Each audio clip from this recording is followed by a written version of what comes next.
Bienvenue à toi qui passe par là. J'espère que tout va bien de ton côté et que 2023 s'est terminé comme il le fallait du mieux possible.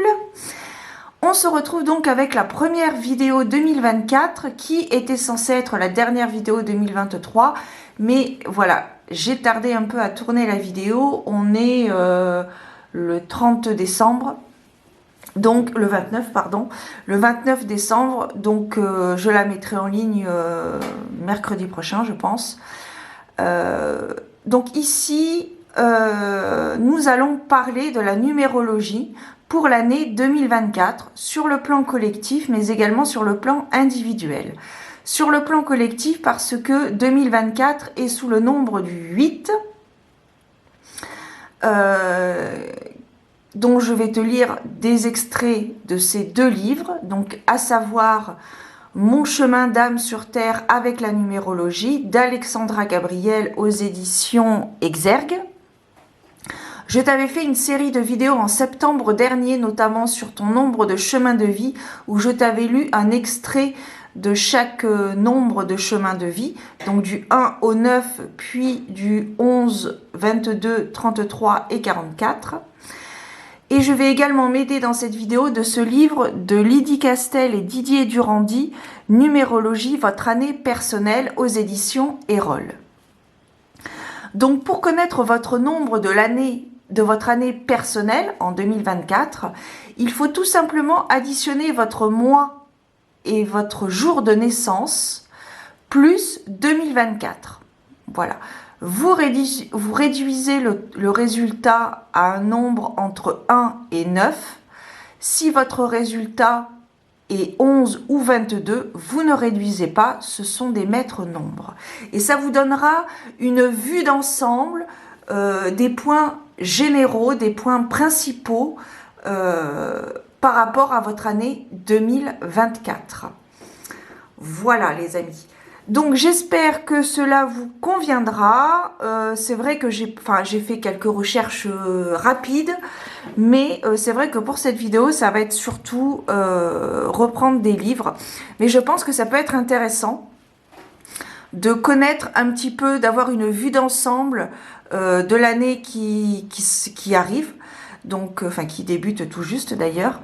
Voilà, je vous souhaite une belle écoute, prenez soin de vous et surtout, bonne année. Pour tous, l'année universelle 8 favorise le fait de se réaliser, de prendre sa place dans la société et dans sa famille, d'entreprendre et d'investir pour soi et les autres. Malheureusement, comme ce n'est pas évident, cette vibration engendre souvent, collectivement ou personnellement, de la violence, des frustrations, des sentiments d'injustice. Cela peut s'exprimer par des abus de pouvoir, des actions brutales, un manque de pondération dans le comportement et les actes, de l'intolérance, le fait d'être une victime ou de se positionner comme telle. C'est une année où il est souvent question d'argent, en positif comme en négatif, en conséquence des années précédentes. C'est une année qui peut engendrer des problèmes avec la justice s'il y a eu un manque d'honnêteté auparavant. Face à cela, il est nécessaire de prendre sa place sans violence. Quand l'histoire nous parle des années universelles 8, 1925, écriture d'un livre d'un dirigeant allemand, 1961, construction du mur de Berlin, et 2015, suite aux attentats en janvier 2015, 4 millions de Français occupent la rue sans violence, sans rien détruire, avec un panneau indiquant « Je suis Charlie ». Prise de position pacifiste exemplaire face à la violence. Cette marche aura un retentissement mondial. Pour les personnes qui sont en année personnelle 7, introspection, ralentissement, remise en question, questionnement métaphysique et élévation spirituelle sont les maîtres mots qui caractérisent l'année personnelle 7. Une certaine impatience, une irritabilité et une forme de flemme générale peuvent se faire sentir. Les énergies ont besoin de se trouver au repos et de retrouver une forme de quiétude. Tout semble en gestation. Il n'est ainsi pas rare d'avoir envie de prendre une année sabbatique ou un congé longue durée en année 7. C'est une année qui nous donnera le sentiment que le temps est suspendu, car l'heure n'est pas à la course de la vie, mais un certain vide peut être nécessaire pour se permettre de réfléchir et de se poser les questions sur ce qui donne du sens profondément à notre vie et quelles notions nous cultivons quant au bonheur. Où se trouve l'essentiel à nos yeux ? Si les années précédentes ont été vécues en toute authenticité dans une démarche de renforcement de nos valeurs et aspirations profondes, cette année pourra alors être providentielle. Certains auront envie de retrouver le chemin de la foi, pendant que d'autres se fâcheront avec Dieu. L'année 7, c'est aussi l'année des grands-pères et le meilleur moment pour se reconnecter à leur énergie, qu'ils soient vivants ou partis dans l'autre monde.